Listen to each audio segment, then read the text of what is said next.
Pinky, ako po ang inyong community guide at Igan po ang ating boatman. Hello. So ang Sabang Mangrove Paddle Boat Tour ay isa po ito sa CBSC project, Community-Based Sustainable Tourism na binubuo ng mga tao dito sa community.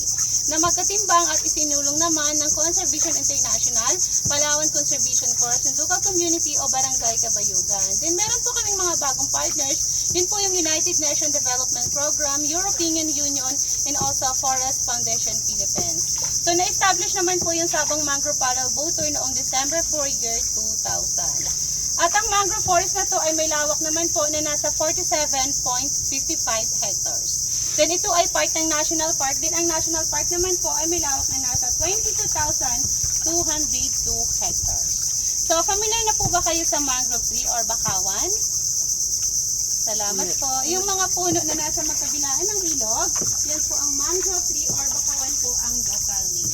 Na ang salitang mangrove ay nanggaling po sa Malay Dialect na ibig sabihin ng man, people, grove, forest.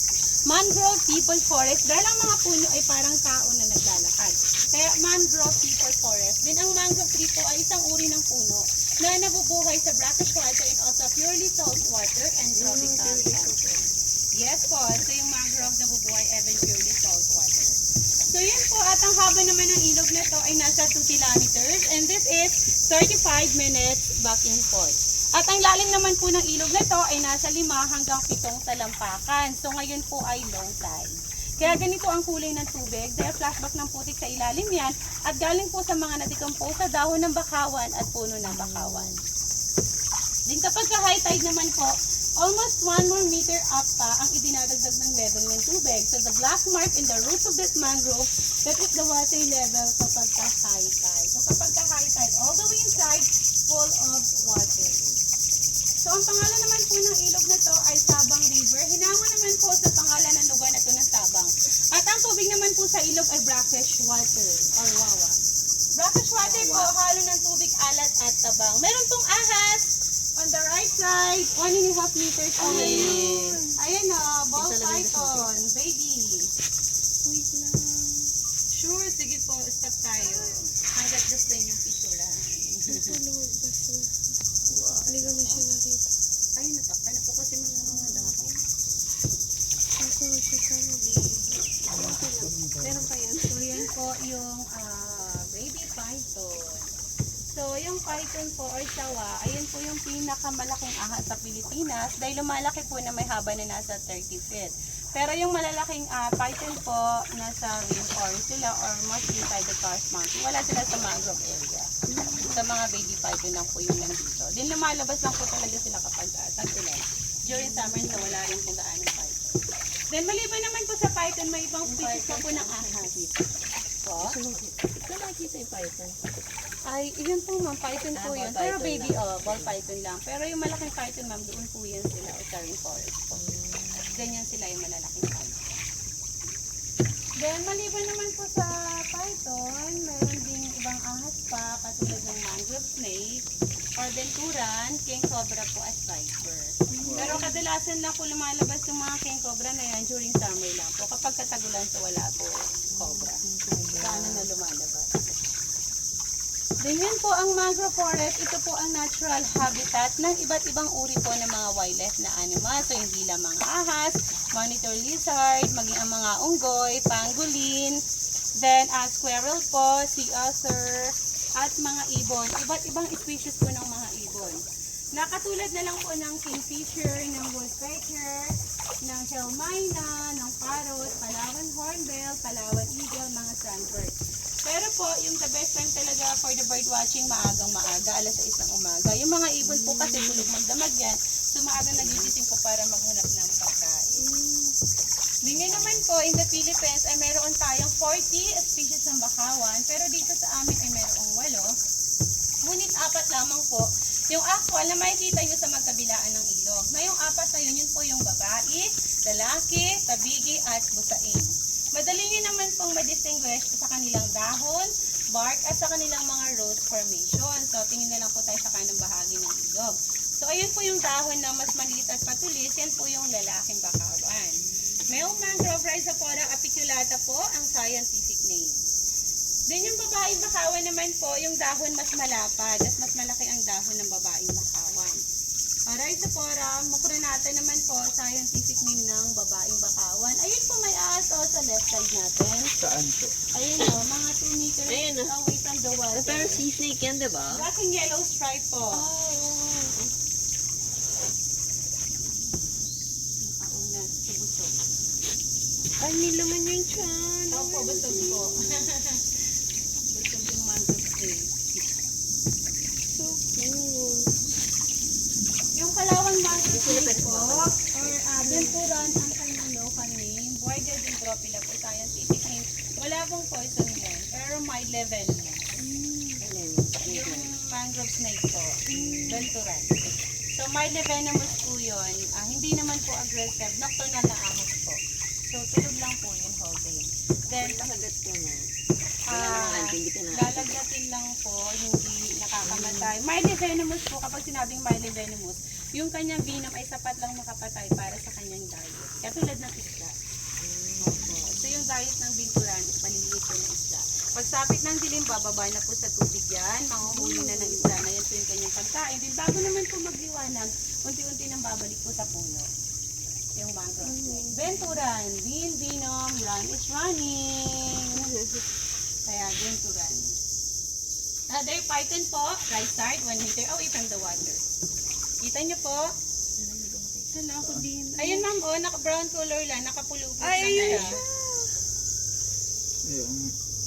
Grabe, nagbe-blend talaga yung... Nakakatakot yung ganyan. Opo. Pag ano, hawak ka ng hawak sa... Makikita. Pero pwede sila hawakan, hindi no? Bawal po, bawal. Madali Pero po hindi kasi naman venomous yung ma-distract ball yun eh. python. Hindi po, hindi. Walang poison, walang venom yan. Pero lumalaki lang naman po kasi ng 30 feet. Yan na po kasi yung malaking ahas sa Pilipinas. Nanglilingkis po bago naliligyan. Kaya kapag malaki na, aalis ng kusa dito, lumot po sa resort. Meron pong monitor lizard, oh. Ayan, oh, bayawa. Ay, ayun siya. Wait lang. Ito, sa puno na to, doon sa may sanga. Ayun. Nakita. Camouflage. Halos na kulay nga yung part na. Ayan. Ayan na. Sundan mo po ma'am yung ugat na yun. Diretso sa mga. Ang labo ng mata ko. Hindi. Ang Eh, galing. nakatayo. Iyan, tara, balik tayo. Baka mamaya wala na. Hindi, okay lang po. Okay lang po. Nakakita din kami kanina, yun dyan din. Sa may underground. Opo. So, ayun, baby pa lang po yun. Kasi yung pinaka-major size ng bayawa po, 1.5 meter ang haba. May bigat na mga 10 kilo. Opo. Pero yung malalaking bayawak, wala po yan sa mangrove area. Doon na rin po yan. May forest po. Kasi nga po yung ugat ng bakawan, dikit-dikit. So, possible po na matrap lang din dyan yung malaking bayawak. So, Varanus palawensis po scientific name yun dahil endemic po yung dito sa Palawan. So, wala pong buhaya sa ilog. Noong December 4 year 2000 na-establish po ito at nagkandak po ng survey kung may buhaya sa ilog. So, ayon po sa crocodile expert ay wala. Dahil ang ilog po ay hindi ganun kalawak at kalalim, then full of roots po both side of the river. Ang mga buhaya po ayaw palagi sa tubig. Umaahon po yun para magpaaraw dahil cold-blooded animal ang buhaya. So, hindi naman po makakaahon para makapaaraw dahil possible na matatrap lang sila sa ugat ng bakawan. Kaya walang buhaya. Pero southern part ng Palawan po yung maraming buhaya.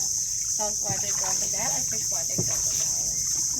So, yun po pala yung babae lalaking bakawan. Parehas pong namumulaklak at namumunga yan. Then yung mga fruit naman po ng bakawan ay hindi nakakain ng tao. Nagsisilbing pagkain po ng mga wildlife na animals dito tulad ng unggoy.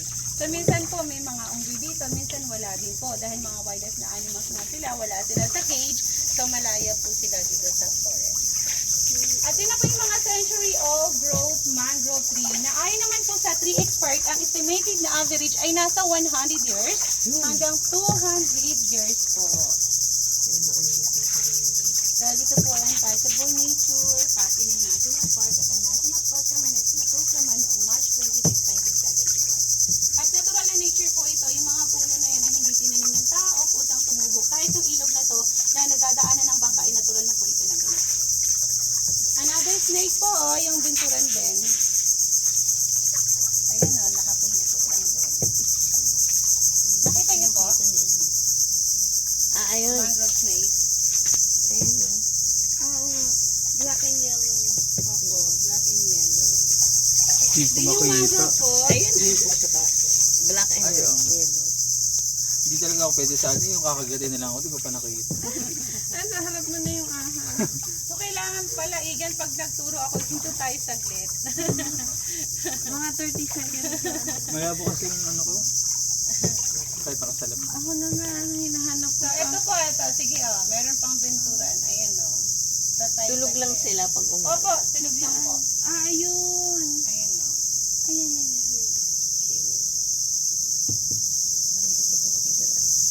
Mahilig ka ba sa snake? Benturan.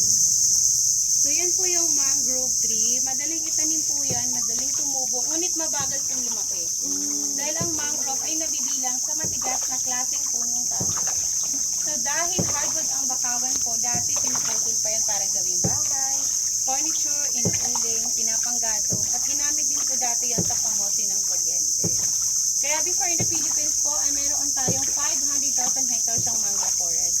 Then ayon sa huling survey ay nasa 120,000 hectares na lamang ng mangrove forest po natira. Lang. So nasa 380,000 din po halos yung nadami. Bakit na-damage yung man-made? Ayun po ma'am, pinutol ginawang bahay, furniture, inuuling po, pinapanggatong sa panaderya. But the largest damage po, kinonvert po yun into fish farm or fish pond, bali nag-culture po ng bangos. Pero protected na po yung ating mangrove forest, so pinagbabawal na pong putulin at nagtatanim na po tayo ngayon ng bakawan para ma-restore po yung mga nadamage before na bakawan. Kaya sa other province po, ang mga bakawan ay maliliit na lang dahil second grow na lang po yun. Then doon naman po sa 120,000 hectares of mangrove forest in the Philippines, 48,000 hectares po ng mangrove forest ay dito po matatagpuan sa probinsya ng Palawan. So dahil doon, halos nasa 60% po ng isda sa Manila galing po sa Palawan.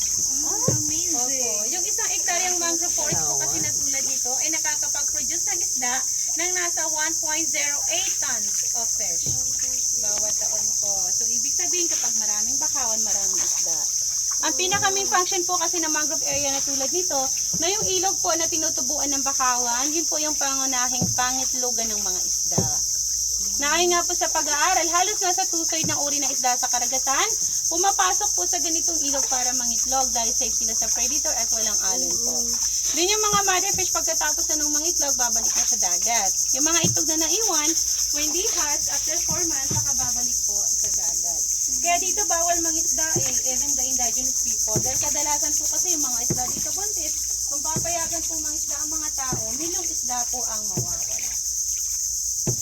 Then maliban sa mga isda po, marami rin dyan ang alimango, mga clam, oyster, hipon, at tamilok. Narinig niyo na po ba yung tamilok? Yung gusto mo. Yung molos na nakukuha sa patay na puno ng bakawan. Navigable po ay nasa 1 kilometer lamang. Iikot na tayo. Back and forth 2 kilometers po. Bakit po hindi, ano? Naging maliit na sir or makipot na po yung ilog. So, hindi na po kakasya yung ganitong bangka. Kayak po, pwede pa. So, matatagpuan po yung Sabang Mangrove Paddle Boat Tour. Located po siya sa Barangay Kabayugan, City Sabang, Puerto Princesa City. From the city proper po, sasakay kayo ng van, ay takes 1 hour.